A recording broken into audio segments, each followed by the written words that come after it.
and welcome to Fidelity Connects. I'm Pamela Ritchie.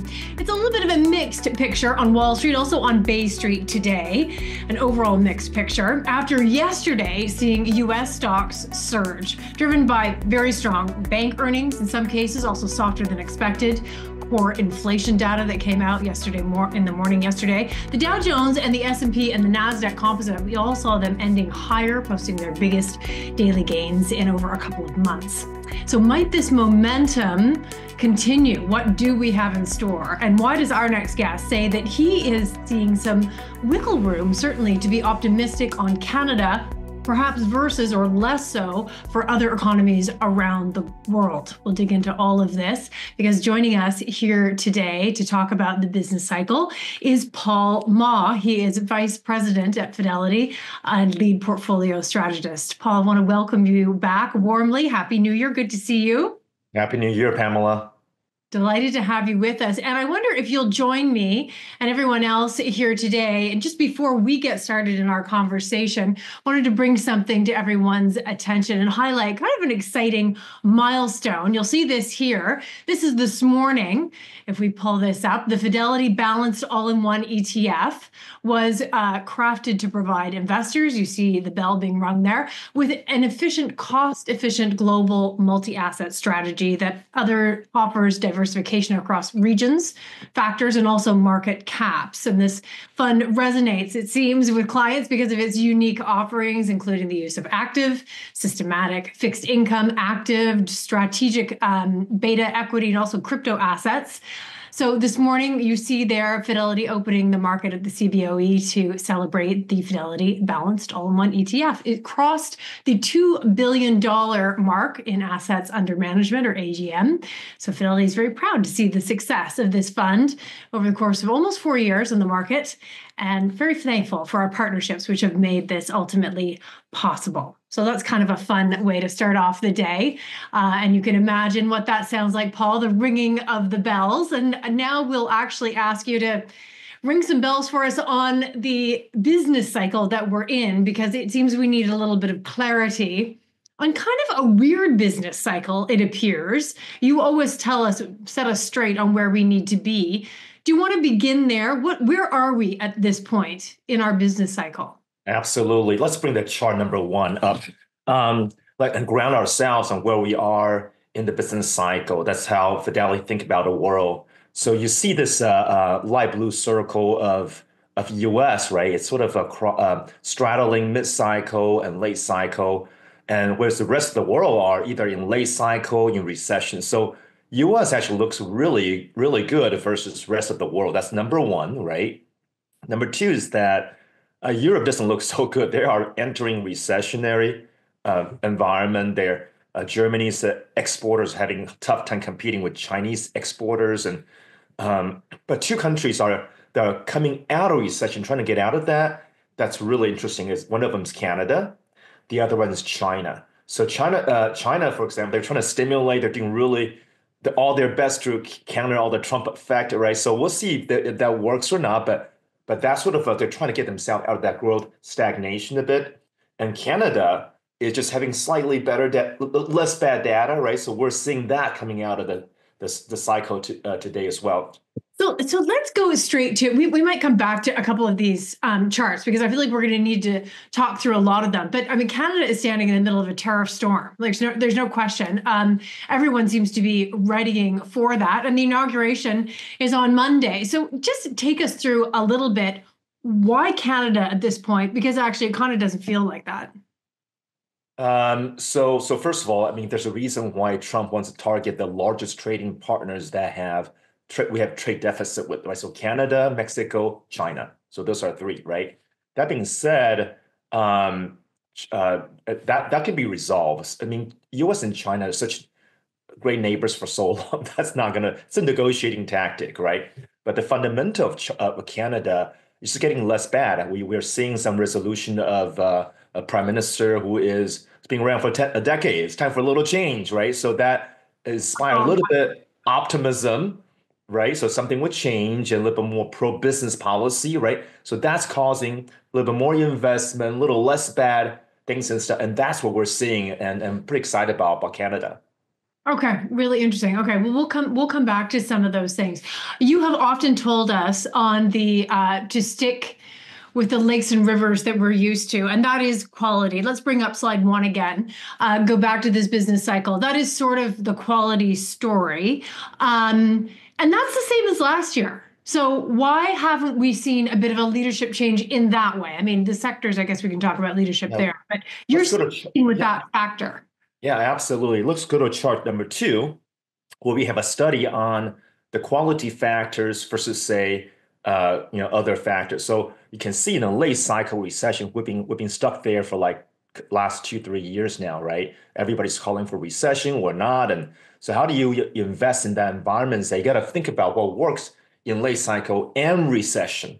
So the Okay. middle bar, the green bar, the value bar, right, outperforms in late cycle, but underperform recession means growth outperform recession, meaning Netflix and Amazon outperform banks in recession, like 2021.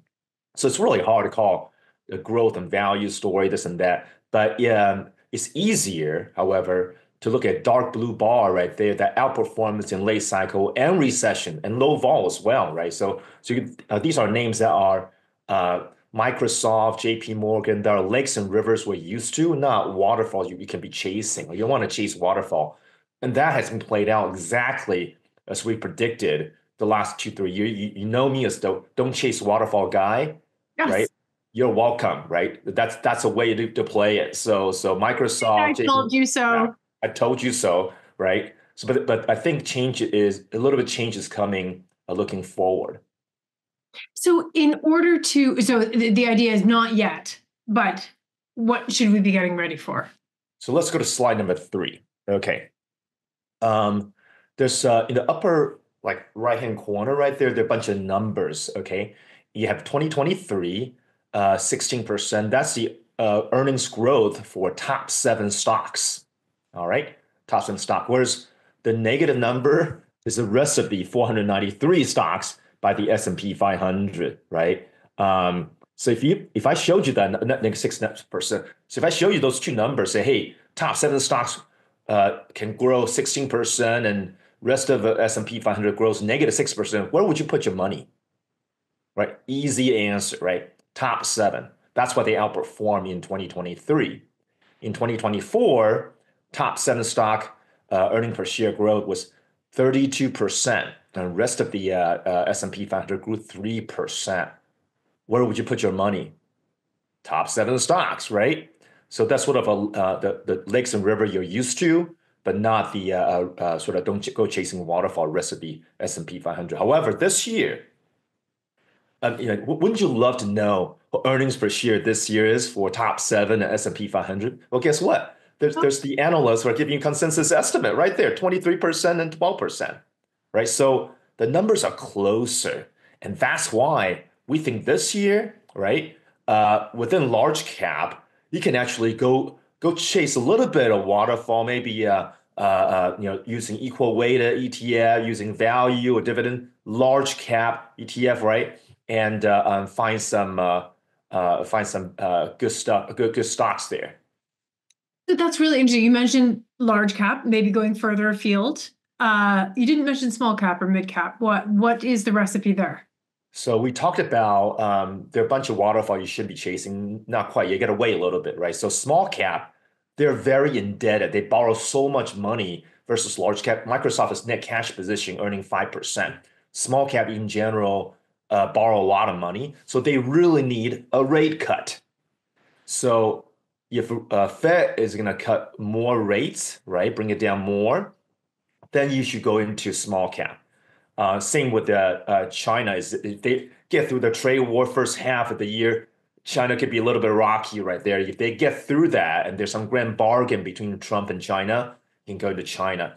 Europe, if Germany finally do some stimulus after February 23rd election, right, then maybe take a look at Europe. There's a lot of sort of wait and then broaden, right? So don't go chase anything except maybe a large cap, a little bit of the large cap that's not top seven. So Really interesting. So, I mean, some of that is obviously a call on inflation and the rate story.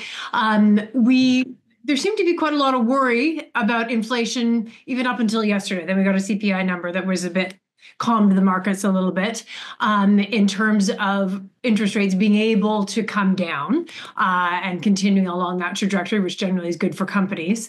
Tell us a little bit about that call on inflation, the rate story. I mean, what do you see there? The market sees one cut, but do you have anything to add? Yeah, let's go to slide number 4. Inflation is the story, period, bar none, right? Because the Fed cares a lot about it, and therefore you should care a lot about it. It's the biggest risk this year. It's not war, not other things and stuff. It is inflation. So let's break down inflation to 3 components and take a look at it. You have the blue line here. That's the goods inflation. You can see that it has entered deflationary territory. Things are getting cheaper when you buy a refrigerator, things like that, right? Just not growing as much because China has been exporting their excess manufacturing capability to us, right? To Canada, to US. We're getting cheaper goods. That's why there's a goods deflation. But if Trump puts a 60% tariff on China, that can go up, right? So that's what people worry about a little bit, right? And then you have the dark green line that is rent of shelter. Okay, there's a housing supply in the U.S., perhaps in Canada as well. So we need more houses, and that's a big debate in Canada and U.S., right? But guess what? The resume of our latest president, the upcoming president, is a real estate developer. So we think that more supply housing, cutting through red tapes, right, will get that number even lower. So that's something we feel pretty confident about. And then the last one is services less rent and shelter. That's basically wage inflation. That depends on how many workers are looking for jobs versus job opening. And guess what? In the US, at least, we're having deportation or less immigration, right? So degrees of deportation and immigration could drive that up a little bit because less people looking for work and things like that. So it's a lot of question around immigration is wrapped around that. So sort of the way you think about this year, the first half of the year, you got things that Trump can do without Congress, right? Tariff, immigration, deportation, all that, right? That's going to affect, it's going to be very bumpy first half, all right? But when the second half comes around, Scott Bessent is having a congressional hearing right now, right? And when Congress gets involved, right, and they start tackling deficit, rate cuts, things like that, I actually am very positive about that because right now people worry about the deficit, and that's why bond vigilantes, dumping U.S. Treasury because of that, right, driving the 10-year yield higher. So we need to fix that deficit problem. I think we might be able to with Scott Bessent's 3-3-3 plan, a 3% deficit instead of 6% right now, with Doge from Elon Musk cutting different things, waste and stuff. So maybe we get a deficit that is 3% or something. If that's the case, you can see some big rally in the stock market. That's so interesting. I mean, is it a version of light austerity, essentially? It's not austerity per se, but it literally is government waste. I mean, they're a government agency that should not be existing, right? So it's not, you won't feel the impact of it. In fact, we live happier lives without those regulators in our face and stuff. So in fact, business will invest more, right? And less regulation is such a good thing for business, pro growth, and pro sort of like bringing down deficit.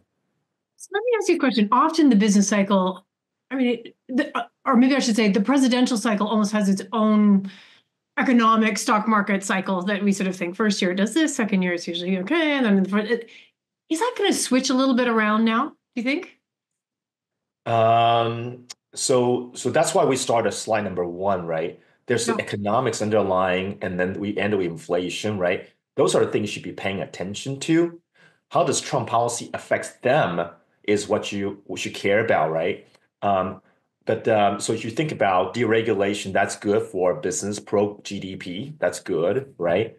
And then that 3-3-3 plan, as 3% GDP, 3% a negative 3% deficit. The third one, the three is 3 extra million barrels of oil in addition per day, in addition to 13 million U.S. producers, right? So if that's the case, oh my goodness, you're going to bring down inflation. So it's, So let me yeah, bring up slide one again, just to have a quick look at that, the business. I mean, I guess the question is, it's been kind of a weird business cycle, mostly because coming out, yes. it has not been what we all thought it was going to be. It didn't follow the exact business cycle as we thought. There's been the addition of AI transforming the economy. There's been lots of reasons, but layered on top of that, it are policies potentially that could just alter the business cycle. Like, are you modeling for that? Yeah, we're trying to, right? But the thing is that Trump says things that are so random. Like, for example, did you have Greenland and Panama Canal and Canada at the 51st state in your bingo card? I certainly didn't, right? So that's it's hard to model things that are just coming out of his mouth, right? So we try to stick to the fundamental of what we think is most likely earnings growth. It looks pretty positive this year. Slide number 3, right? We have pretty positive growth for top three. That is at we estimate 23%, and rest of S&P 500 at 12%. That's not bad. So you can invest in company that's growing their earning, right? So stock price goes up from either valuation expansion or just from earning. So earning grows 23%, stock goes up 23% if there's no valuation expansion, for example, right? So that's how you think about things. So Can you tell us a bit more about the valuation story, the multiple story, essentially, for some of those top earners, the ones right at the top of the S&P, basically the Mag 7, essentially, or others. But there's a question about whether valuations, in fact, will you got to really outperform on your earnings, or there's an element of being punished. So I guess just take that into there. Is there an overheated valuation story that a lot of people are talking about? it is overvalued, right? I mean, top seven especially are overvalued, so that's why first half stock market is kind of vulnerable to random things that Trump says or trade war, this and that. So I'm cautious in first half because of that, right? He says things and he doesn't need Congress for. So valuation makes it vulnerable. That being said, notice that it's 23% for top seven and 12% for the rest of it, right? So your stock will grow into that as analysts, investors see, oh, these companies are still making money. I'll buy their stocks, right? So sort of like it grows into that valuation, so that this is something to keep in mind is that don't lose your head when you see headline news, something random comes about, and it's going to be a lot first half, right? Just know that the big kahuna we're trying to deal with is our national debt, and we cannot. The only way to bring it down is to have deficit below 3-4%. That's when debt to GDP, that's 100% debt to GDP for U.S. right now, public debt, you can actually go down instead of go up. And that is a game changer. Okay, everything else is sort of small things. And so valuation, yeah, but that's real. So Within this sort of maybe a bumpier next short term, which is understandable, and then maybe a little bit of clarity towards sort of the second half and so on, is there? I mean, nobody knows the answer to this, but I wonder what the impact of certain aspects of trade wars, if you want to call it that, being settled. I mean, what would a settling of some of those pieces of the uncertainty mean for stocks around the world? Like you can see an argument where they could fly with a bit of clarity, and there isn't clarity right now. yeah, so when there's clarity, let's say grand bargain between U.S. and China, oh my goodness, Chinese equity will fly, right? If there is like Canada, U.S., with Mexico, U.S., right? There's certainty. Market loves that, but right now, market's taking Trump seriously. That's why the currency appreciation of dollar is like 7% appreciated, right? Taking him seriously. So we should take him seriously, but not take him at his word. The initial position negotiation. So interesting. Scott Bessent, who is expected to get through all of the confirmations here, is just speaking at his testimony. And he did mention, which is expected, something about the dollar, which was that he says that the dollar must remain the reserve currency. That's what he was saying. And you can see why he wants deals around the world, should they involve U.S. companies or not, to be done and priced in and committed to in U.S. dollars, becoming the reserve or staying the reserve currency. with that said, what does that do to the dollar? If you're trying to get a read on the dollar, would it make it stronger or weaker? Does that comment have anything to do with the strength of the U.S. dollar? Yeah, first of all, it's really hard to replace US currency as reserve currency. China will try, Russia will try, right? Because it's a piece of paper, right, that says that it's backed by the full faith and credit of Federal Reserve and things like that. So it takes a long time to have that credibility, right? Gold took gold 1,000 years and took dollar hundreds of years to get that credibility. To have somebody say that, hey, take my renminbi that's not even freely floated to us when you buy Chinese, give me pay me in renminbi. I mean, what can you buy with renminbi here in US? Okay, can't, right? But you can buy things with dollars, Malaysia, wherever you go. So reserve currency means a lot, right? That's why Scott Bessent want to defend it. Trump would defend it when China and the BRIC country want to say, why don't we trade with each other with our maybe renminbi or some local currency and stuff. So they're going to try, but I think they will fail just because it's a faith. You talked a lot about inflation being, really the most important risk to keep an eye on. So that's the big one in the game. So wrap that into your highest sort of conviction right now. Yeah, so the consensus out there is that inflation might tick up higher and it's very sticky, and that's why the Fed's wait and see. And tariffs is inflationary, deportation, immigration is inflationary. So the consensus out there is says it's going to be inflationary out there, right? However, I like to find what investing is about. Figure out the consensus, what they're missing. I disagree with the consensus. I think that let's go slide 4 again. If you look deeply into different components of inflation, right? I just don't see it. Slide 4. Let's bring it up a second.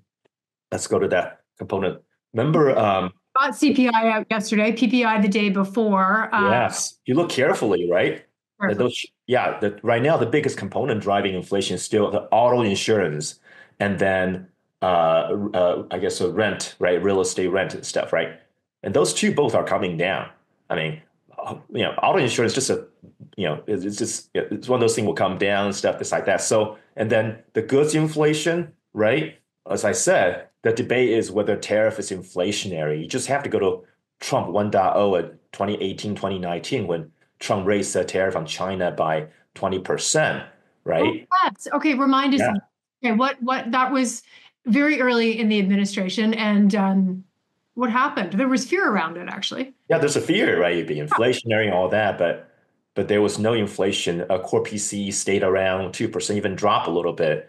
That was the data, right? But the one thing that people forgot themselves, oh, it's different that time. Well, I don't know, the same guy, right? So you can learn something from that. And the things I learned is that a renminbi depreciated by a lot. So that's why it's playing out this time too. Yeah. So I think give us an example of that. So okay, so the tariffs are put on. You would expect then goods coming from China would be much more expensive once they landed and were bought in the U.S. So cheaper, actually. So they'd expect that. So $1,000 refrigerator with a 20% tariff would be $1,200, right? So it's more expensive. But they forgot that the data says that the renminbi depreciated. So that $1,000 refrigerator actually it's at $800 in dollar term because renminbi depreciated. And then you put tariff on that, you're back to $1,000. So right. There's no inflation.